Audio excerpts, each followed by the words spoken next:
What if I told you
lot more fun. So what is this mode? Essentially, this is the same Warzone 2 with small little changes that change up a lot. The biggest one is the gravity is cut in half. So you can jump twice as high and you take no fall damage. So if you jump off a giant cliff, you kind of just float up there and you can shoot in the air. It's a way of doing advanced movement that one feels really weird, looks really weird, but is a lot of fun.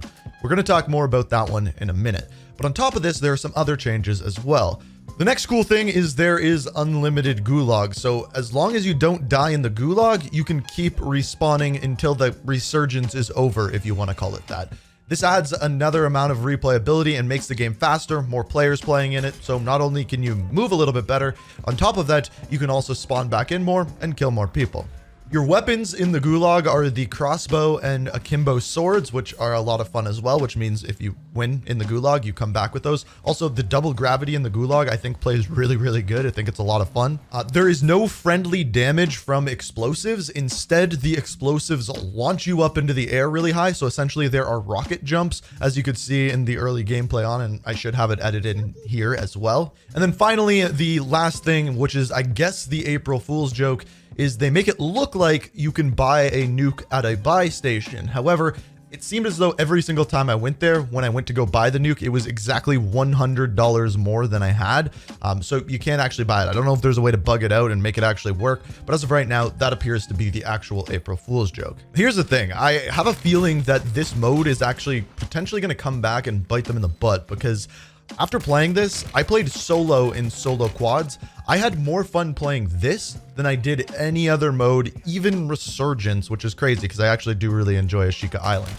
But as far as this mode goes, the reason why it's so fun is, first of all, you have more options as to how to engage enemies. There is an extra skill gap because you can jump through the air and shoot, which adds a whole new element to the combat. On top of that, a whole new element to the traversal. Instead of having to climb a ladder to get to the second story of a building, you can just kind of jump up, climb, and get there. It plays a lot faster, and on top of that, with adding in the Resurgence-esque mode, where if you keep winning your gulag, you keep coming back, it adds a lot to the game because there's more players on the map, it plays faster, which is amazing. These gunfights that I was getting into against teams of 4, I was actually able to win because I could engage one enemy, take them out, completely leave that area, jump around a corner because I have less gravity, and then re-engage from a different area. And playing as a solo against quads was actually made possible because of this additional skill gap that was added. One complaint that I've seen a lot with Warzone 2 is there isn't enough movement options, so you're basically just getting in a one-on-one gunfight, and because the time to kill is so fast, there's not much you can do. This is a big problem when just playing solos, because if an enemy spots you, there's essentially nothing you can do. If you don't see them, they're just going to gun you down because the TTK is so fast. With this being added in, if you get shot, you can jump, you can dash behind a wall. It adds a lot to it. And even though the TTK is still really fast, it feels a little bit slower because you have more options as to what to do. You're not just screwed as soon as you get shot at. Now, if you've been following the channel lately, I recently made a video talking about the replayability of Call of Duty. The idea when you go into Warzone, getting a win doesn't really mean anything. There's no rewards for getting a certain amount of wins or anything like that. However, this does add some replayability. It changes up the game and makes it feel new and exciting. And I'm wondering if behind the scenes, putting out a game mode like this, is it as easy as just flicking a couple switches, changing the gravity, changing some settings in game like a custom game, and pressing go live? Because if it is, this is certainly a way they can increase replayability. If every single week they put in a new mode like this, some weeks it's zero gravity, some weeks they add completely different things, the gulag, things like that. If it's just as easy as pressing a button, why not do this weekly where they add in a completely new playlist that plays just a little bit different than normal Warzone 2 and see what people enjoy? It can help determine what is good moving forward in the game. And I have a feeling that once people play this zero gravity or less gravity mode, I have a feeling a lot more people will say, hey, maybe advanced movement isn't a bad idea for a Call of Duty Battle Royale, because that was my takeaway from this. I'm curious what you guys think. Let me know down in the comments. But let's take this a step further. Let's go into Dreamland for a second, because I think they could do something even better with this. Say, for example, they do this and they implement a new mode every single week, whether it's just a gravity change, some changes to the gulag, the weapons that you can use, whatever it is. If every single week they do that, and then make it so that if you get a win in that game mode, you get a reward, whether that reward be a weapon camo. I think that would be the best choice and what would make the most people play, or even a weapon blueprint, even a calling card. This is something that could increase replayability to a massive, massive extent. They need to start implementing rewards for playing the game more and getting more wins and completing things within the game. Not just these daily challenges that give you XP, because let's be honest, no one cares about that. So when I first saw this game mode, my original thought was, okay, let's just make a live video of this, showing off what the game mode is, what you can do, and how to engage in gunfights, things like that.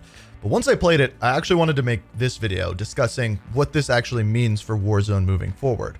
The thing is playing this game mode was the most fun I had playing Warzone in a really long time. And I have a feeling a lot of people that play it are going to say the same thing. Just by flicking a couple switches, changing gravity, and changing up how the game plays, I think they might actually find something that makes players enjoy the game more. And why wouldn't this be something that they go and engage in even more, do this more? And even if they implement rewards with it, I think people would really enjoy it and something that would keep players coming back. However, let's be honest, this is Call of Duty, this is Activision, this is Infinity Ward that we're talking about. The odds of them actually doing that are pretty low. And the weirdest part about all of this is that they implemented this game mode on April Fools as a joke, as something that they thought people would think was funny and just kind of laugh about and go, haha, half the gravity, this is fun. But what I took out of this is they can make Warzone 2 a lot better by just making a couple of simple changes, increasing replayability and adding to the game. So where they tried to make a joke, I actually think that they should have done this much, much sooner. And I think a lot of people are actually going to really enjoy it. So really, this April Fool's joke is actually on them.